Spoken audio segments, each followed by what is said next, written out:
मैं इस वक्त मौजूद हूँ नीलम वैली के दिलकश इलाके केल में, जहाँ से आज हम जा रहे हैं अड़ंग केल चेयर लिफ्ट के ज़रिए। तो तैयार हो जाएं और एक शानदार हलचल से भरपूर और कुदरती मनाज़र से सजे सफ़र के लिए।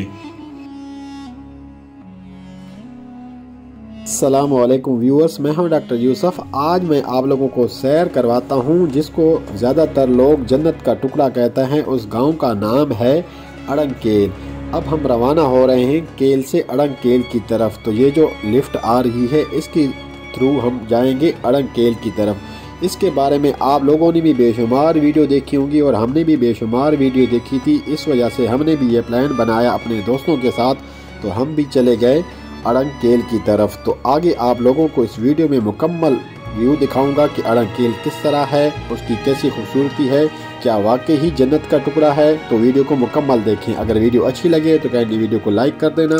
चैनल को सब्सक्राइब नहीं किया तो चैनल को सब्सक्राइब और बेल आइकन को भी दबा देना, ताकि आपको इस तरह अच्छे अच्छे व्लॉग मिलते रहें। चलो तो देखते हैं अड़ंग केल को।